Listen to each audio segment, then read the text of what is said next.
All right, thank you for all joining us here on August 26, 2024 at District Office for our regular board meeting. I'm going to go ahead and call the meeting to order, and we'll stand with for the Pledge of Allegiance.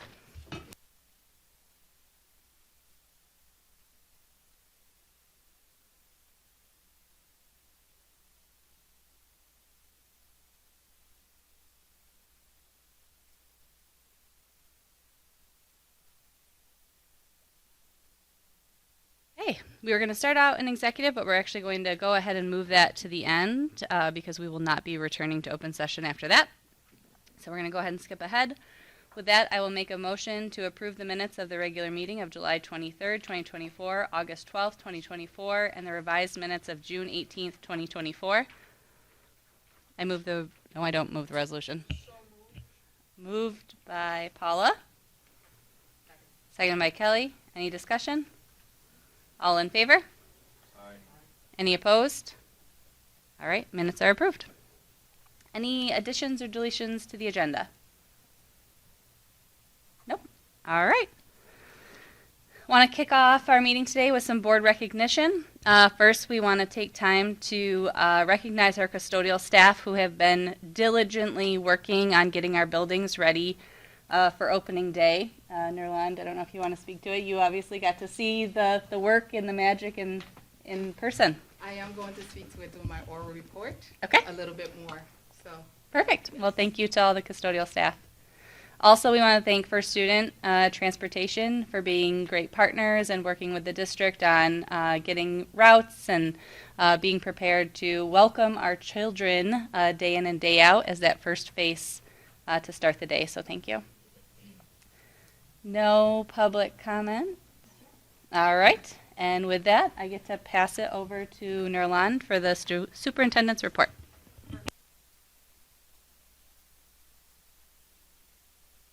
Thank you for that. Okay. Good evening, everyone. And it's good to see an audience.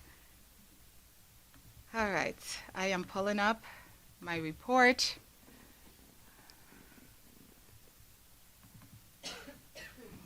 All right, go to page 2 for me, please, Carl.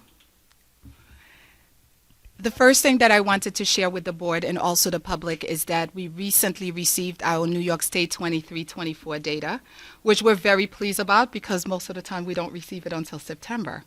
So we had an opportunity to look at the data. It was synthesized for us. And so just know that it came at the right time. As we, as a leadership team, worked on our district priorities, it was important to have updated data. So just wanted to let us know that that data is in. And we're right on target with our priorities this year, especially academic rigor and excellence.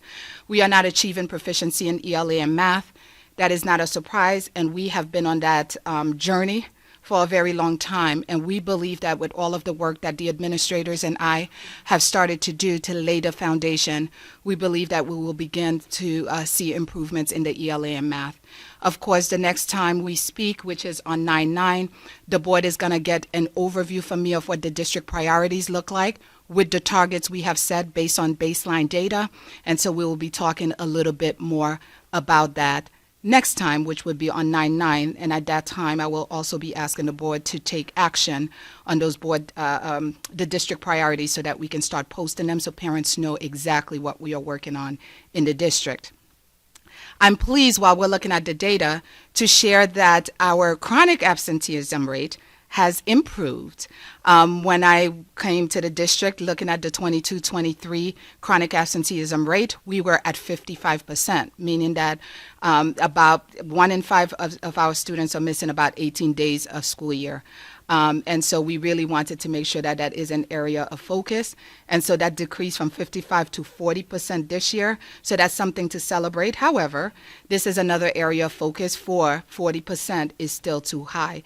In a district this size, I usually say you want your chronic absenteeism to be at 10%, 10% of the population, not 40% or 55%.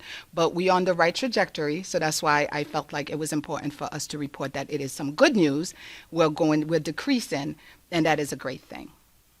Hey, Nerlon, before we skip over to that one. Just Sure. from a chronic absentee. So you said it was 18 days or more in a Total. school year? For the year, exactly, 10% or more. So like if a student were to have surgery and they're out recovering, even though there's a medically justified reason, that still counts towards our numbers. That's correct, right, Okay. Jen DePerno? Okay, thank you. Although they still get support, but still. Yeah. Perfect. The other thing that I wanted to highlight, as you all knew, we wanted to host prior to the start of school the community meet and greet, and we hosted two, one on August 20th at RFA, the other one was on the 23rd at Community Connected Schools. We felt that overall it was successful. We thank every board member that was able to make it, because I know there's a commitment to your work schedules, but most of you came out. And so, this is the time if you want to say a few things about it, because I was engaging with the community, so sometimes you can't step back to see what you see. But some of you were there, so I just wondered what was your take on it. Sorry.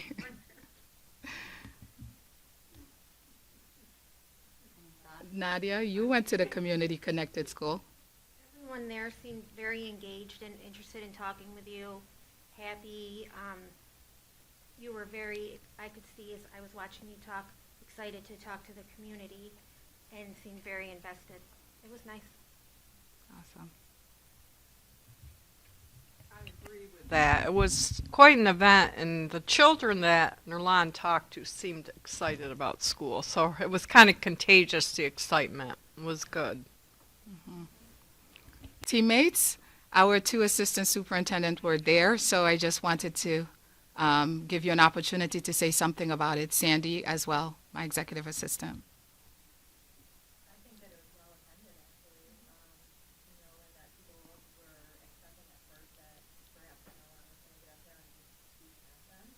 And also with the reminder that they had that ability to speak with us. And I think that was more personal, and they were at first they were like, oh, and then we really got involved, and we were able to have those conversations, and they might have that success. Mm-hmm.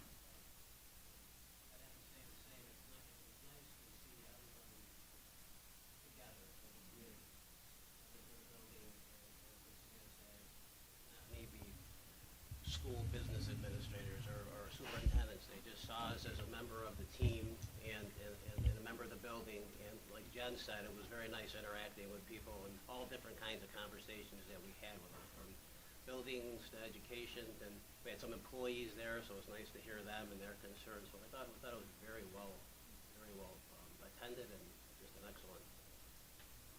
And I tell you, the idea came from a parent, because I was at Crust when I was moving into the district and moving into my apartment, so I went to get some food there, and I met a parent who indicated to me that she felt out of the loop since after COVID and out of touch with our district in terms of knowing what the district is all about, what we are doing. And I had promised her, I said, one of my goals is to engage and listen.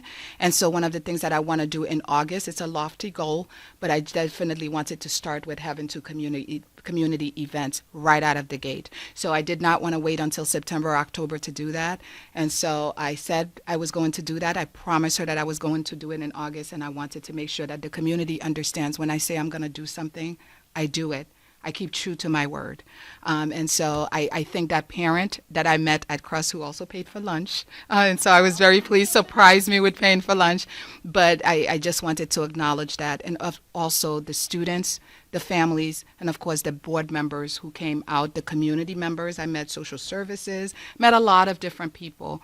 And more importantly, I just wanted to say kudos also to Community Connected Schools, who provided the refreshments and the cookies for both events at their location and also at RFA.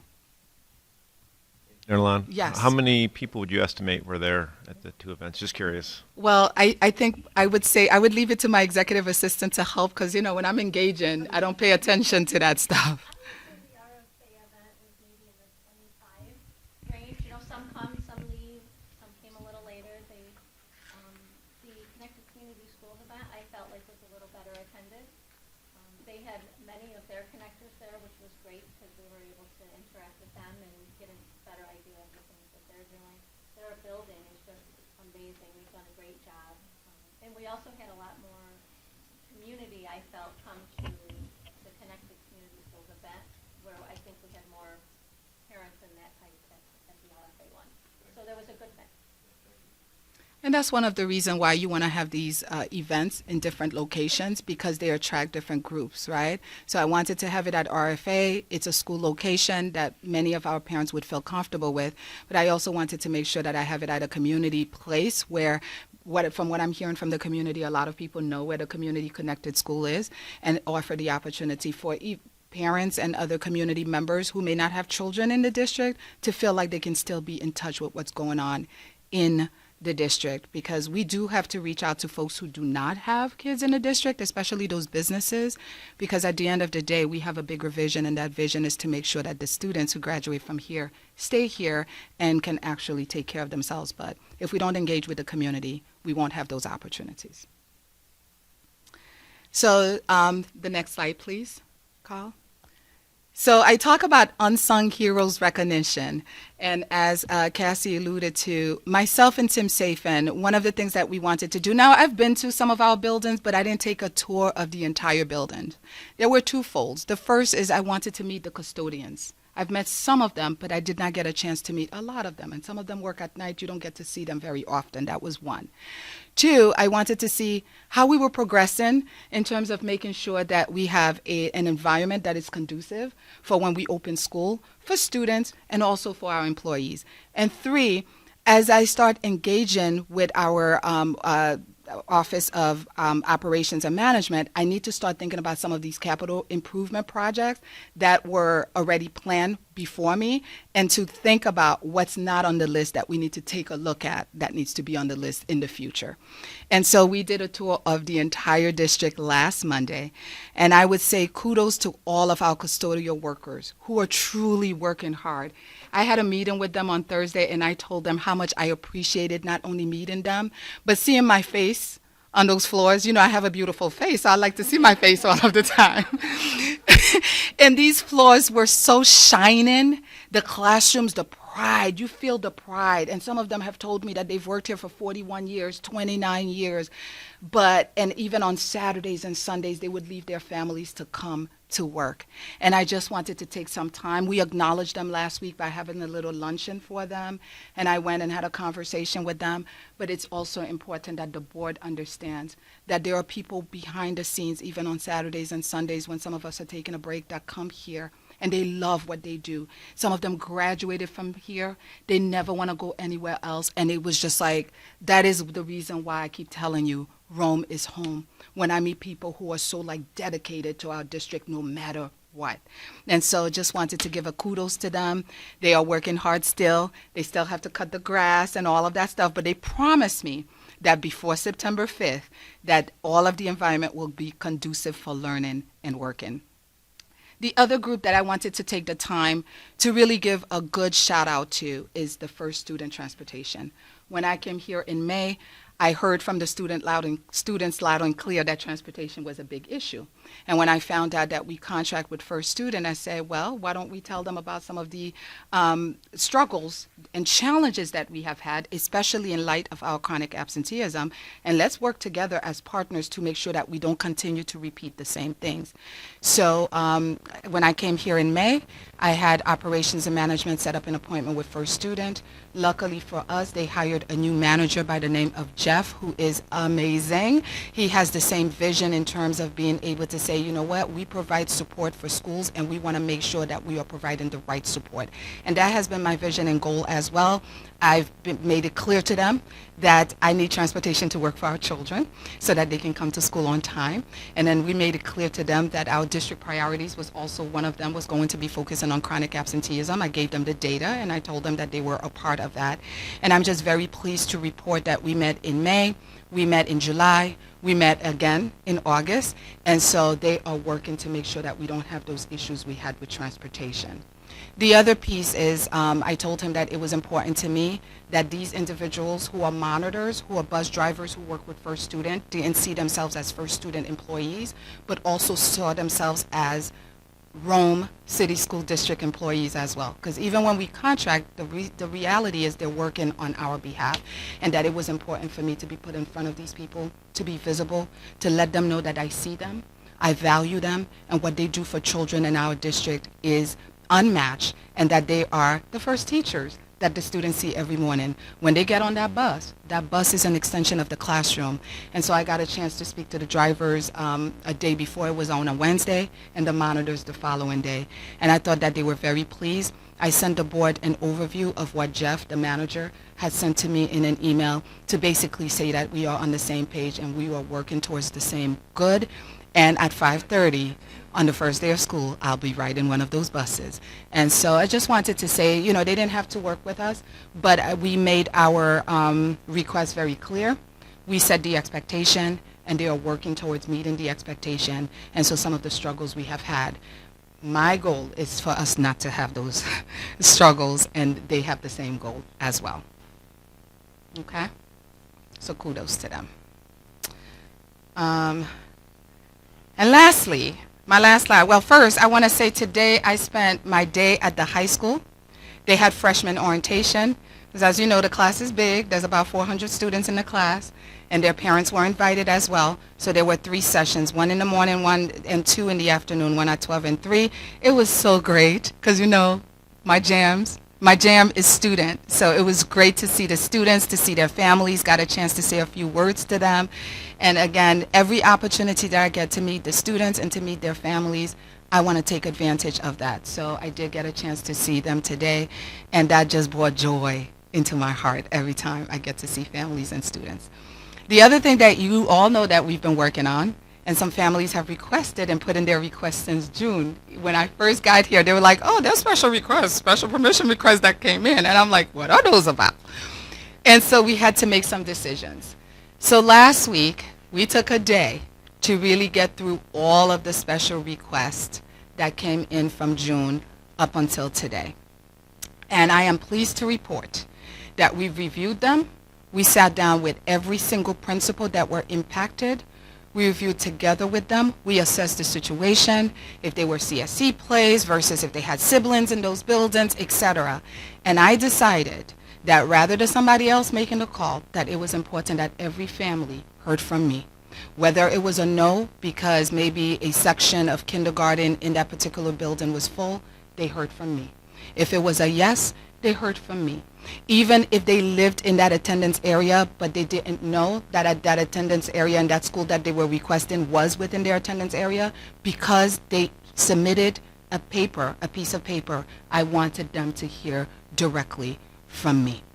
So I made a lot of phone calls last week. Doesn't mean that we don't have a handful, because there's still people registering and they're still asking for special requests. But the ones who submitted theirs in June and July, all of those were responded to. And I also shared the list with you so you could see the results of all of the phone calls that were made in the special permission request. Okay? Any questions? No questions, just, I mean, obviously, all of that dedication to call every single parent is just a value of your leadership style, so thank you. And I think, you know, special permissions has always been a hot topic in Rome, and we have a formal policy, and we're really laying the groundwork to make sure that students are in environments where they can thrive. So thank you for all of that work. Absolutely, you're welcome. And we want to take the time. We didn't want to say no this year, even though we have exacerbated over the years our space issue. We know that Staley closed, and students who were going to Staley had to be rerouted to other schools. But the fact that our policies were not being followed consistently, because there have been individuals who are in those buildings and have been in those buildings for 4 years, and the policy said that every year they need to reapply for us to take a look at if we have space and look at all of the circumstances. And in a lot of situations that has not been done. So I couldn't in good faith in 24, 25 to pull the rug from under these individuals. So they're going to continue, but that will give me the opportunity to educate as to why the board policy is written the way it is, because space is a real issue. And individuals don't understand that when you have 25, 26, even 30 kids in an elementary school, that's not ideal if you're trying to create the right condition for learning for students. You want small class sizes, and plus in addition there's a cost, right? because we have CBAs, we have contracts that we have to honor, and in some contracts, if you go over 24 or 25, you have to pay an additional stipend. And we're trying to stay away from that because we know that, as you know, budget has always been on my mind, and it's always been on my mind, and I go to sleep and thinking about our budget. So I want to try to avoid that.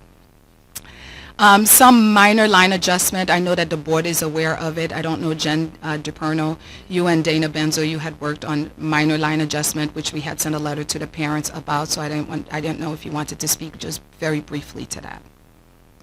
The one line adjustment that we actually looked at this year was the one that out at Stokes. That's not one of you guys had a question for quite some time. So we ended up moving that line with some of our class sizes in Stokes. We're at 14 and 12, and then over at Joy, we might come to upwards 29, 30, and 32. So that's a permanent line adjustment. Letters did go out to about 39 different students, but that's going to be permanent. And those adjustments were made, and I put together the transportation department. So that is the only line adjustment that we Thank you. Carl, would it be possible if you can click on the link, who to contact in Rome? So as I was speaking with the families during the freshman orientation, one of the things that I encourage families to do is, we are here. We are a big district with 5,200 students and about a little bit more, over 1,100 employees. So this means that this is a big boat. This is a huge organization. Are we going to get everything right all of the time? No. Are we going to make faux pas sometimes? Yes. But if we know about it, and parents are reaching out directly to us, to the building, then it is important, then we'll know. And if there's a pattern, it also gives us a chance to kind of say, what do we need to refine in the organization? So what I've asked parents to do is not to blast us on social media when mistakes are made, or if they have a question or are frustrated about something. What I shared with them is that we live in the same community. The school is a big part of the community. Our community is a part of the school. So when we go on social media because we're frustrated about something, instead of calling people directly, what that does is that it gives other people who does not live in the district or in our community a false impression of our community. I want when people who are living around us, whether it's in Utica or New Hartford, to be like, Rome is a good place to live. It's a good place to work. It's a good place to raise children. But if the same people who live in the community with every little thing, instead of contacting us directly, is blasting it in a negative way, it doesn't encourage people to want to move in. So for that reason, because we are a big boat, and there's always opportunities for refinement, we have areas of strength, we have areas of challenges, and we want to work on our challenges. But if I don't know, if the building leaders don't know, if the district leaders don't know what the challenges are, so you give us an opportunity to fix them, we can't get better. And therefore, we've created a who to contact in Rome, so that folks know, if you have questions about your school, first start with the teacher. Because for the most part, if you start with the classroom teacher, you will get your answers. But if they're not responding for whatever reason, you take it up to the next level. Go to your building leaders. And that building leader may be your assistant principal. It may be the dean of students. The board just approved 3 deans of students in 3 different schools. It may also be the principal. It should not, the first line of communication should not be the superintendent or the board. That's why we have leaders in those buildings to respond to the needs of individuals, but when they need something else, they can come to us. Same thing with curriculum. You start with the teacher, then you go to the principal. Our program directors are here. They lead some of the educational stuff. So we created this to remind people, first of all, we are here. We like to communicate with you. And if somebody is not meeting your needs, because when we talk about Rome is home, it is about meeting the needs of students, employees, and the families. So, and all of the leaders heard me say this at the leadership retreat. We are here, and we need to respond accordingly. So they know. They voted on this, so they are very well aware. They chose the black one versus the orange. So it is done. As you know, it is posted. Every opportunity that I get to be able to communicate these things out, I do. If you saw my e-news to families, that was also included. And so in everything that we do, I'm asking the building leaders to do the same thing so that the message can resonate. The more you say it, there's a saying that if you say something 7 times, you have to say it over and over before it sticks. So anywhere, board members, we would ask you to do the same thing. Somebody's contacting you, just be like, did you follow the who to contact in Rome? That's why it's here, because we know what's happening. We can actually get them an answer quicker. So please take note of that. This will also be posted on our district website. And then, first day of school, I like to remind parents, attendance matter. If you read my e-news, you will see that after I said I cannot wait to welcome all children back to school and employees for staff kickoff on September 3rd. First day of school is September 5th. Please have your children ready in their beautiful, crisp clothing with their new sneaks, because I know some of them like to buy new kicks, and we will be ready to receive your children on September 5th. Thank you. That is the end of my report. Board members, any comments, any questions? I just had one question. Going through when you were talking about the numbers in our schools, enrollment numbers in our elementary schools. Just looking at the kindergarten enrollments versus what because I looked at first grade, so which would, not that one would be the same, but I just was curious because the numbers were much lower for kindergarten this year than they were what's in first grade now. So I was just curious if we're still reaching out and trying to make sure people sign up before next Tuesday or Wednesday. I can speak to that too. Dana, I'll let you go, and then I can speak to what I'm seeing with the district registrar. So we did do another email blast. I had Jill put it out. We kept keeping it all summer, but again, I think last week or 2 weeks ago, I had her put out a reminder to families when the screenings and the orientations were happening, so families were registered before they could attend. We are doing screenings right now, and I was putting screening information into the system. Principals were contacting me and saying a new child just registered. So we are having a pretty steady, which is what we see typically, is this last week before school starts and that first week of school, we get a big influx because the buses start running and parents are like, oh, right, my child should probably go to school. Ideally, we would like registration to happen back in March and through June so we can plan a little bit better, but you're right, they are low. But we do tend to find a big uptick in enrollment in September. I think the one thing I want to add before I want to also talk about that, also so it's also in there as projected, because we can't book some of those big days until we're done with the summer school piece that we're getting the CSE. So once September 1st hits, which is not in that enrollment right now, you will see a bunch that will over in the class, but right now they're not in the chart. Okay, that's fine, and then I know what you're seeing over here. Oh, yeah. Go ahead. No, I was saying I see the cars, I see the students, I talk to them. Somebody was surprised that I spoke Spanish today with one of the parents. I'm like, yeah, so we do. So it's happening. Quite a few still in registration that are in constant contact with Yeah.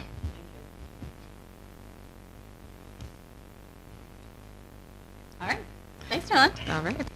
All right, we're going to go ahead and move on to our first workshop of the year, and this is going to be a facilities building update. So I will welcome, I think, our gentleman in the second row up.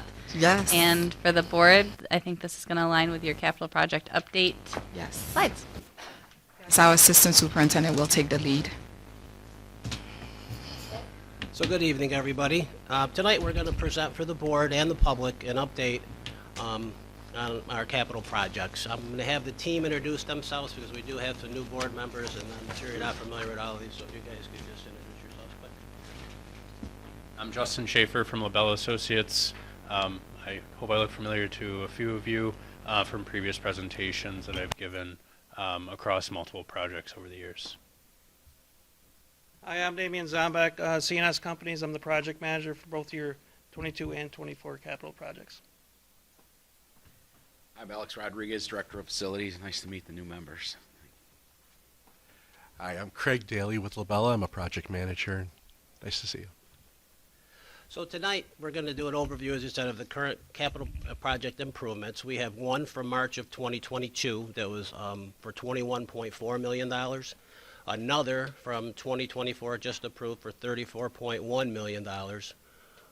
Just so you know, I did get an update today from fiscal advisors. Our current building aid ratio for 24-25 is 92.7 or 97.2%. That's for those new on the board. That means for every dollar of aidable work we do, we get 97.2 cents back on it. So we have a tremendous building aid ratio here. Helps us to do some projects. We'll talk about some urgent space needs, and then at the end we'll have some probing questions that we can go through with you. So with that, I'll let CNS and Labella take over. Come on. Sure. Okay. All right. Got the clicker? Hey, there you go. Just facility key. I want to make sure everyone knew that, some of the graphics in here will reference abbreviations for the buildings. And again, I think in your handout it'll show you that as well. So if you have any questions, don't hesitate to interrupt on that. But we wanted to try to keep the graphics as clean as we could. Okay. So the phase 1 construction from the 2022 project is in construction. Damien, if you want to just talk a little bit about the scope and the schedule on that. Sure. So, like Craig said, it is in construction right now. Currently, at RFA, you may see the equipment down there. We've broken ground down there. Currently working on the retaining wall. Will be the outfield of the baseball field. So that's in the hillside, if you think of it from the track looking up. There are tennis courts, 7 new tennis courts. Along with that project, it's a fantastic project. It's going to be a great facility. I'm proud to be a part of it. That whole complex is scheduled to be online for the start of school next year. Also at RFA is the fire alarm replacement, so that's a complete replacement of the fire alarm at RFA, and then a water main service replacement over at Stroud.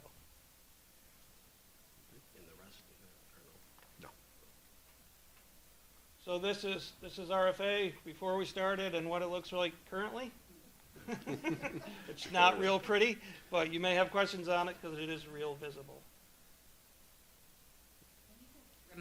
So we have some newer board members that were not a part of the 2022 capital improvement project. Can you just cover what exactly, when we say the multi-use sports complex, which sports are we including in that? So, and correct me if I'm wrong, but so it's the baseball field, in turf, synthetic turf, baseball field, synthetic turf, softball field with bullpens and batting cages for each of those, a press box, a grandstand. It's lit with stadium lighting for your night games. And then there's 7 tennis courts that will be going in, which are also lit. Yeah, and on the baseball field, when you see it completed, it won't be a typical arch in the back. It's kind of squared off, and that gives room to temporarily stripe for soccer or field hockey or however the district may need for any of your sports. So it really takes advantage of the real estate you have and isn't just locked into baseball and softball only. So that's where that multi-purpose aspect comes in. Those usually aren't put in the turf because then you're kind of locked to what it's striped as, and it gets confusing. So the baseball field will be permanently striped in the turf, and then you can temporarily stripe anything you would like. So this was behind RFA, or is this at Turin Road? This is behind RFA. Okay. Yep. Thanks. And this photo is work that's already taken place at Strauss. So the water service, which is basically the meter and some valving. What you had there is on the left. It was a little scary because we didn't know if there was a break, if the valves were going to hold. So it could have flooded that building, which would have probably had to shut down a portion of Rome if we had to, if that happened. So thankfully, we've got it changed over now. On the right is the new system. It's not real pretty, but it's very functional, and it's up and running at Stroud right now. Okay, the phase 2 portion of that is dispersed among the other elementary schools. There's some infrastructure upgrades which are just to support some of the work, secure vestibules at the elementary schools. We have some building code improvements at a couple of the facilities, energy efficiency upgrades to the mechanical systems, the HVAC systems, and again some security and safety improvements, exterior doors, things like that, just to improve those facilities. That currently is at the State Ed Department for review. That's why you'll see the red italics. Those are goals right now for SED approval and response to get the project out to the bidders and get it under construction. So we're anticipating December, January, roughly SED approval. We'll bid as soon as we can right after that, and then we'll start moving on those projects, hitting them heavy next summer of '25. If we see a capital improvement aspect that goes along with safety, for example, marquees, electronic marquees at every building, would there be any opportunity to add it to this 2022 Phase 2, or is it too late? If it's within the buildings that are in the scope of the project, we could add it as long as it's not a large increase. Typically, additions should be added before they go to the state, because everything they review is for permit and aligns with building code, and they have their own code as well. But we can certainly work with the district on what else might need to be included. We can issue a post-submission addendum to the state if needed for something like that. I think we would rather get ahead of it now than wait for approval and add it before we go to bid. Right. It's not uncommon that we've done that, but since it's in the hands of the state, we might as well issue that sooner than later. Okay. We'll wait until 2024. I have one question on that also. If the district were to get a grant in monies for safety, because I've been told right now there are a lot of grants out there to cover safety of students. If we were to get a grant, how does that come into play then with an SED project you've submitted? Is that something that still has to go through SED for an approval? It does, yeah. It's just another source of funding, essentially. It would still need to go through the typical process. Most districts have utilized it already, but there was a Smart Bond Act that did allocate some money to every district. It's scaled. There are some types of projects you could do through Smart Bond funding that didn't require SED review. There's a long list from the state for that. That would be the only opportunity that you really wouldn't have to go to the state if you fell under those qualifications. All right, 2024 capital improvement project, recently voted in May, and as you can see, we're looking to start moving forward with the scope development and design of that to get that into SED as soon as possible. So again, there were some safety and security upgrades at almost every building, some building condition survey items that came up that were being addressed, the high school auditorium renovations and upgrades. CLOF is looking at building renovations and alterations depending on the program and the future uses of that facility. Some energy efficiency upgrades as far as like windows and mechanical systems and those types of things under upgrades, and then the boiler plant system replacement. The safety and security upgrades, again, are your access control to the buildings, notification systems.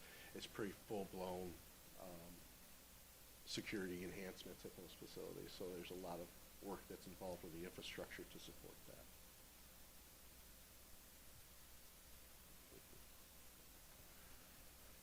So we all know we have our space needs here, so we have been exploring the possibility of purchasing the Rome Catholic Schools building.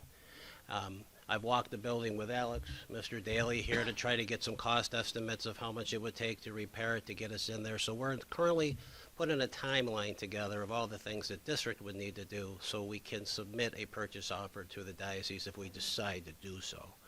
It's a lot of work, as you saw by those timelines down there, figuring out what you need to do and how long you have to do it. So we're trying to make it as little as possible because, we don't want to tell the diocese, we need all this time. So the next step would be for the engineer to go in from Labella and actually get more concrete costs, and then for me to work with the superintendent and Jen to get how many kids we'll have there, how many are general ed students, how many are special education students. That drives your aid.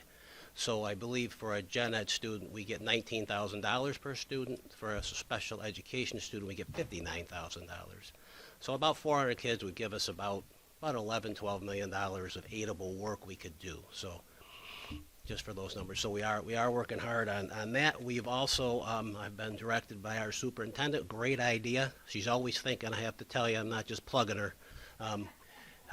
She said, well, why don't we approach SED and ask them if we can use this building as swing space like we did for the Stroud project when we had the 2 years of that. So we're exploring that possibility too. So Fort Stanwix, we have been working with many potential buyers to sell that building. For the newer board members, that building is shut down. It is closed. We do pay some insurance on it, but we are entertaining purchase offers, and we're in the process of hopefully getting that building off of our roll. Staley, still in negotiations with FEMA. I believe you're getting an update next board meeting on that, so I'll leave you with that. Again, is there any information presented tonight that you'd like us to expound upon in this presentation? A couple of questions about Rome Catholic. So, I mean, going through the scope, this is really well done. I have to tell you, whoever put it together, it's very helpful. It's never been really, I've never seen it like this before, and it's really helpful. Great Okay. job. I have to give the superintendent kudos again.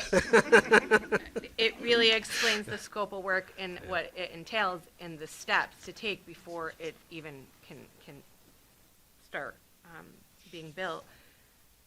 So what you said about Rome Catholic, Rob, if we went about it like this in these steps, we're looking at 3-4 years down the road, maybe 3 years down the road, to have the scope of work to be in the building. I know we looked at swing space.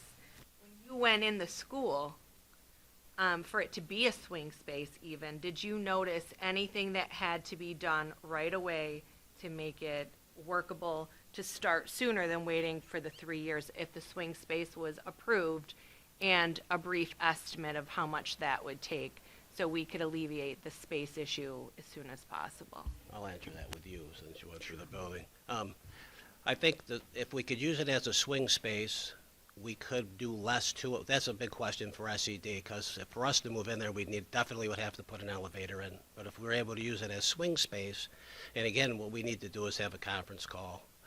Nerland is the best communicator I've ever worked with, and she also puts her point across and makes her point well known. And I think we went to SED, this group, for 3 hours, sat with SED, and I think that that conversation, we've spoken about it, and she said, get it scheduled and let's do it. So if we could use it as a swing space, we may not have to do all the things to get in there, but it's still going to take some time to bring it up to code, or we have to. If you remember, when we used it as a swing space, the diocese had to bring it up to code for us in order to, I think they put about $900,000 in the building for us to be able to get it, to lease it. But there wasn't an elevator in it then? No, that's why we're saying maybe we wouldn't have to do certain things. We might not have to do. Yes, I don't want to speak to something I don't really know the answer to. Hopefully, I guess my answer to is we could get in quicker. So we have to wait for them, but there wasn't anything immediately when you went in that said, Well, so in the observation report that we did, we looked at it from a public school standpoint. So there's a lot more requirements that you're required to do than a private or parochial school is required to. The biggest thing was the accessibility. ADA accessibility, ramps into the buildings, controlled openings on the doors. It's multi-level. Just on the first floor, to be able to get there, you probably have to have a wheelchair lift that you put in there. Those usually range around $100,000 to $150,000 installed for those types of pieces of equipment. Site accessibility seemed pretty decent, except getting into the building should be addressed. The other question mark, and why we want our engineers to really dig into a little bit, was the boiler plant system and some of the life safety system, like the fire alarm system, annunciators, those types of things. We went worst case and presumed that they needed to be replaced. And again, it goes into those conversations about program and use and everything like that. That's going to really push whether there needs to be elevator or second floor accessibility added to those buildings. So again, a conversation with SED. Can I expound on something? The reason why we started asking the question, if we were to acquire RCS, can we start because we know New York State takes a long time. If you're going to do a capital project, it's about 3 years, right? At least at a minimum. And so because we know that it was used as a swing space before, it probably would be easier because our enrollment issues are knocking on our door. You know, we waited so long to take care of some of the capacity in those buildings that we cannot wait anymore. So it is something that is on my radar. That is one of the reasons why I've asked the team, let us get a meeting with the state, because they need to understand, because unless you put your problems in front of them, they don't know what they don't know. And people know about Staley closing 5 years ago. It's been 5 years. They don't understand sometimes because they're not living it day to day. Some of the fact that some of the environment is not conducive for student learning. We want classrooms where there could be art, there could be music, there could be areas for therapy where we don't have to always struggle. And so the reason why I was asking about the swing space is if we can do that, we can plan to open, maybe put in 6th grade to begin with at RCS. That gives us the opportunity to then look at long term to build maybe a 4th grade wing and a 5th grade wing, and then we can move 6th grade to the 5th grade wing and rebuild 6th grade and then create probably an intermediate school. So you would have K-3 schools, you will have 4, 5, 6 schools, and then you would have STRA and RFA as they are. So those are the kinds of conversation I've been having with the team in operations and management to think for now, like tomorrow, because the problem is at our door. And if we can move in there, we would definitely look to make sure that we open up 6th grade, hopefully, in the fall. That is the goal. That's why I want to be able to be in front of these individuals with the team to talk about our need now in light of the fact that FEMA has taken so long to give us the money that is owed to this district.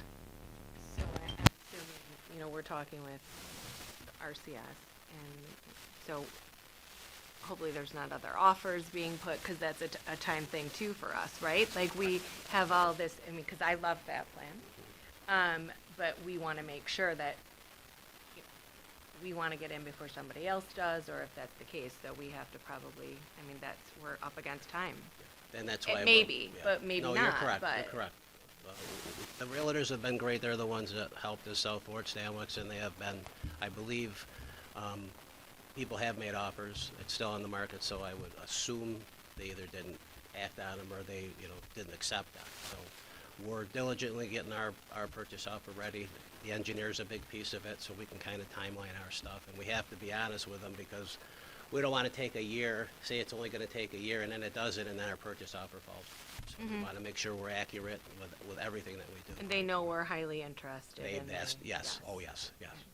And remember, we do have to have public voter approval to buy the building. So Right. that's a good 60, 75 days by the time you get all that together and get it voted. So that adds a couple of months there, too. Rob, did we send a formal letter of intent to the diocese? No. Okay. I'm in contact with the realtor pretty much daily, and they're very well aware, and from what I heard, they would like see us get the building ultimately. Give them an indication of what we were looking to offer in terms of money? I would know. Okay. So I have a question on that. So if we decide this is a viable option that we want to go forward with, so we would have to go back out to voters in a special election or to vote on it, to purchase it, correct? Yes. Okay. And then was there any additional detailed information you would like the next time we present? I think we're on again in spring. Well, I will say, if you didn't know this about me, I'm a director of project management, so I echo Kelly's sentiment that this was really well done. So thank you for that. I do have 2 questions. One is just curious. Obviously, we've gone through COVID. We know that prices were astronomical during that time. So as we go through our 22 project, are we finding that, like, our budget for those around cost of supplies, like, are we pretty even? Are we finding that we're actually, like, coming under some of our estimates? And I'll hold for my second one. But The first set came in under. Okay. So a lot better than we thought, so. that's that was good. excellent to know. And then the second question I have, and I'm not expecting you to know this, but I would love to know, and I think it would be great from a taxpayer perspective, of with this multiplex that we're building at the bottom of RFA, have we done any studies to say we're going to have a transportation saving of X because now we don't have all of these routes bringing kids to all these different fields? Like, I would love to know, like, what's our win in when we put this on from a transportation savings? Okay, we can look at that. Absolutely, good point. Thanks. To know that you like the format, because the team and I met, and we said, here are the things that we would like the board and the public to know. And in addition, moving forward, I will also, because I plan on doing those e-news that you started getting used to, so I told the team that occasionally, because the public needs to know about how we're progressing, and they might see things and they don't understand what's happening, so I do plan on giving an update through my e-news about capital project improvement. And then you'll see the whole scope of the CIP plan in your weekly briefings, beginning this Friday. Thank you. This question, I'm sorry. I'm sorry. So do we anticipate using the baseball and softball fields next year? Or is it going to be longer than next year? It will be completed for the start of school next year. So if you were using it for Spring, soccer, you could potentially use it that fall. For next I don't year. know if you play baseball or softball in the fall here. I practice on it. But No, so in the spring it wouldn't be ready for their seasons, is what I'm asking. Correct. Okay. Thank you.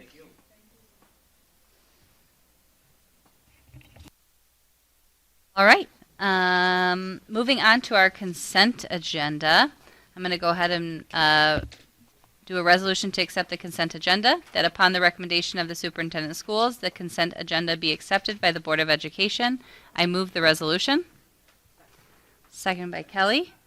Any discussion? All in favor? Any opposed? Consent agenda passes.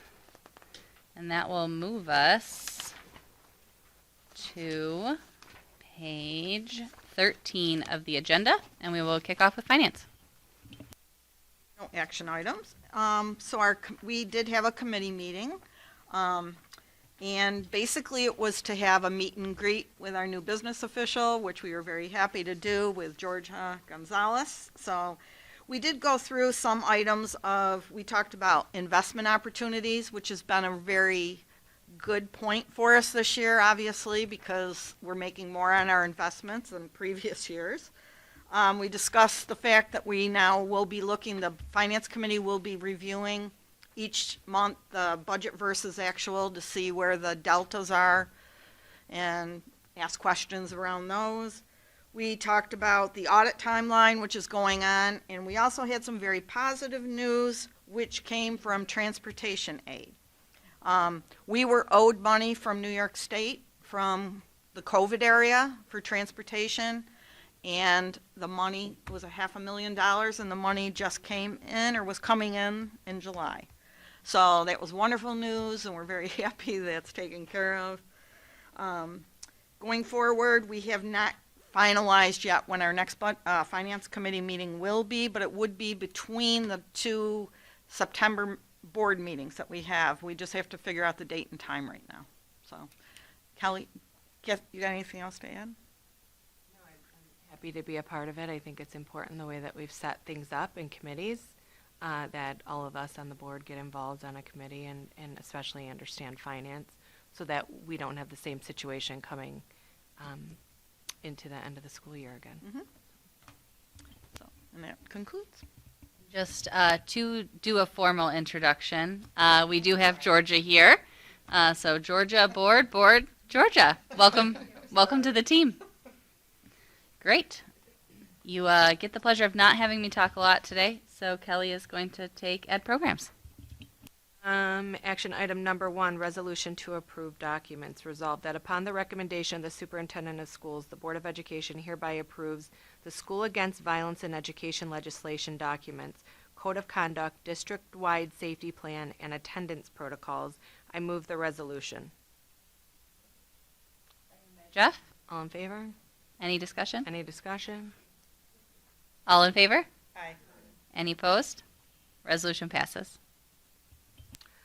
Action item number 2, resolution to approve the district organizational chart. Resolved that upon the recommendation of the superintendent of schools, the Board of Education hereby approves the district organizational chart. I move the resolution. Seconded by Sue. Any discussion? All in favor? Aye. Any opposed? Resolution passes. Action item number 3, resolution to approve contract. Resolved that upon the recommendation of the superintendent of schools, the Board of Education hereby approves the universal pre-kindergarten contract for 3 and 4-year-olds between the Rome City School District and Mohawk Valley Community Head Start. I move the resolution. Seconded by who? Nadia. Any discussion? All in favor? Aye. Any opposed? Resolution passes. Thank you, Kelly. All right, moving on to Jeff for Human Resources. Action item number 1, resolution to accept retirement. That are resolved that upon the recommendation of the superintendent of schools, the Board of Education hereby accepts with regret the retirement of the following individual. Candace Westcott, Teacher's Aide, Denty Elementary School, effective 9/1/2024. I move the resolution. Seconded by Sue. Any discussion? Thank you, Candace, for your time and service. All in favor? Aye. Any opposed? Resolution passes. Action item number 2, amend probationary effective date of administrative personnel. Resolved that upon the recommendation of the superintendent of schools, the Board of Education hereby approves the appointment of Jenna Baciolio for the position of Dean of Students at Bellamy Elementary School at a salary of $75,000 prorated, effective September 1st, 2024 through August 31st, 2028. I move the resolution. By Paula. Any discussion? All in favor? Aye. Any opposed? Resolution passes. Action item number 3, amend probationary effective date of administrative personnel. Resolved that upon the recommendation of the superintendent of schools, the Board of Education hereby approves the appointment of Alyssa Zito for the position of Dean of Students at Strow Middle School at a salary of $77,000 prorated, effective September 1st, 2024 through August 31st, 2028. I move the resolution. All right. Second by Jennifer. Any discussion? Yes.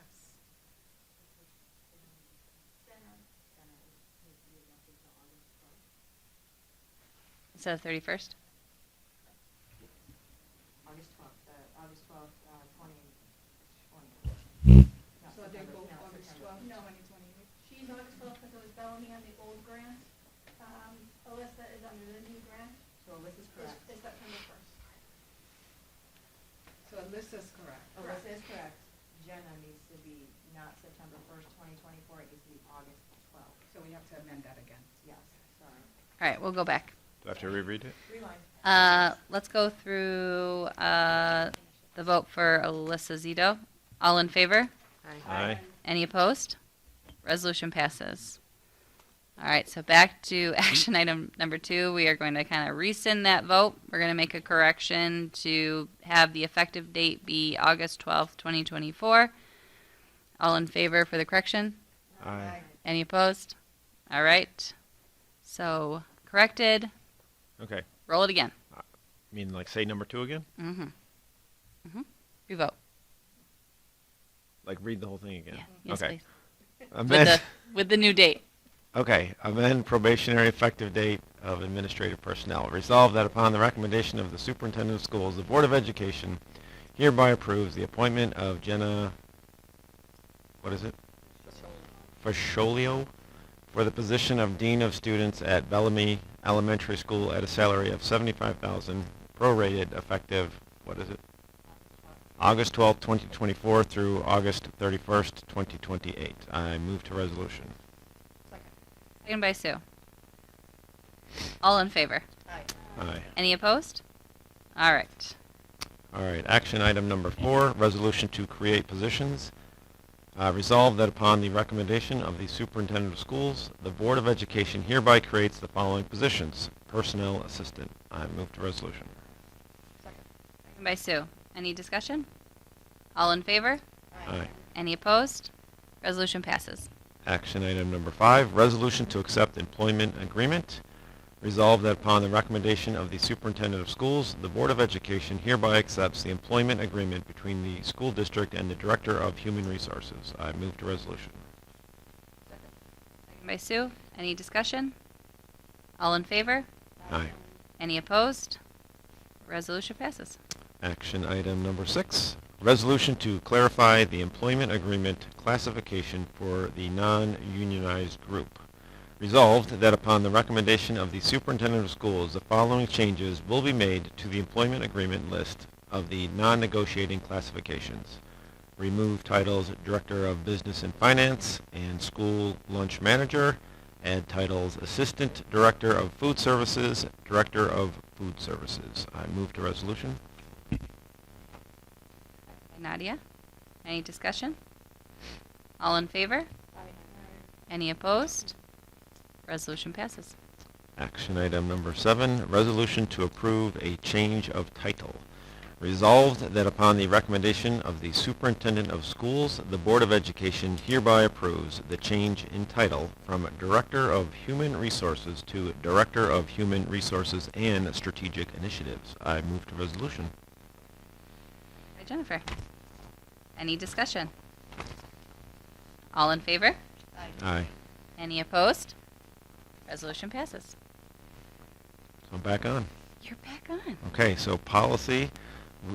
We have not met with Nerland yet. I think she's been pretty busy the last month or so. So my feeling was once the school kind of starts, we'll get together and start talking policy. Yes. So. And also board docs. Sandy and I have been trying to get a meeting with them so we can get things migrated to board docs. And we have an employee who's willing to assist with that, who's getting her degree to become an administrator. And so as she approached me to interview me about the superintendency, I also put that forward. And so it's a yes. So she'll be helping with that too. Okay. So I'm guessing some point in the next month or Yes. so we'll be getting Like together. soon. Okay. As soon as I get the school kickoff. Okay. Yeah. Sounds like a plan. Policy is my thing. Okay. All right. Over. Is it weird that I'm oddly jealous of that work? I wish I could do board docs. Well, I mean, for any of the board members, if you haven't seen board docs in action, you can go to the Guilderland site. They use board docs. You can see their agenda, their minutes. Saratoga also uses it as well. So if you have not seen the awesomeness of board docs and its organization, there's some really great examples out there. I know Rush Henry obviously used it as well. Yes. Awesome. All right, moving on to miscellaneous business. Action item number 1, resolution to approve agreement. Resolve that upon the recommendation of the superintendent of schools, the Board of Education hereby approves the agreement between the Rome City School District and the YMCA. I move the resolution. Second. Seconded by Sue. Any discussion? All in favor? Any opposed? Resolution passes. Can I add something, Ms. President? Oh, sure. In terms of the YMCA agreement, I want parents to know that the YMCA provide a plethora of enrichment activities for the students, and that's why this board thought it was very crucial to make sure that they included that in the budget. So I sat down with their leadership and crafted the agreement. So we're very specific, and one of the areas that we added was the esports. We indicated that esports was becoming very popular. We think that our students would really enjoy that in addition to all of the other enrichment activities. So I'm really encouraging families to sign up. So you will also see that in my e-news as we get closer to the opening of the school year. I'll be asking the YMCA to provide me some information as to when these enrichment activities will be starting, because like I indicated to them, when we have so many great things happening, I don't just want 2 or 3 students participating. I want us to have as many students participating as possible. And so it is important that we do a lot of communication with parents, because sometimes we can offer something if the parents don't know how to access it or know the information, then we're really not making it available. So our job this year, part of our job is to remove communication barriers. So it is important that we are communicating these things. So we'll be doing a lot of advertising in terms of these enrichment activities that the board was so crucial in terms of providing the funds for, despite our challenges, to make sure that students get what they need. Just wanted to add to that. The esports, I had spoken with the director from the Jervis Library, and the library also, they're so happy that we're going to be offering that because they also have something available to students, and they are they really feel like it's a great asset to the community, and once we start offering it within the school district, then kids can start utilizing, again, continue with it with Jervis Public Library. So I just think it's a great way that we're both interacting with the same, offering new things for our students. All right. Moving on to discussion items. So the first is just around our communication plan. So just as, of course, Derlon has rolled out the beautiful who to contact, there is the blurb around the Board of Education. So just a reminder that we've all reviewed the communication plan. Please make sure we're following it. I know some of us attended the retreat, right, where like if you could smell the tulips, we were too close. So in case you didn't get the tulip analogy, you know, if we can smell the sauce in the kitchen, we're probably too close, and we should make sure we are continuing to navigate parents and community members to the correct chain of command there. So as Nerland and I often talk about, we want to get out of the kitchen. Yes, out of the sauce. Out of the sauce. Awesome. Just two other quick discussion items. We are going to work with BOCES to do a meeting over at that campus. It will be preceded by the opportunity to see a tour so that we can make sure that we are seeing the opportunities for all of our students. So I know Nerland and Sandy are working on the coordination of that. And then I will give a final reminder that next week, September 3rd, from 8:30 to 10:30 is opening day. I hope everyone's faces can be there to September 3rd. Yep, us as well. So please try to be there. It'll be important. We've got a big, great year ahead, and it'll be great to support Nerlon, see the students and staff to kick off at RFA. Yep. We have a wonderful surprise for you, so try to make it. I found out Georgia has a specific talent, so I told her to make a gift, and we are going to give you that gift, and we hope that you put on that gift. So we will try to get it to you before September 3rd, but I think it is important that individuals recognize the board members, because when we're talking about unity, we're talking about being one Rome. It is important that they see all of you, because it starts with the Board of Education on down. And so I'm just excited. I cannot wait, I tell you. I cannot wait. I am so excited. I told the kids I am on fire. And so I hope that they feel the fire, and I cannot wait for you to see them in action, because students are going to be up front. They're going to MC. They're going to have a voice, because their voice matter.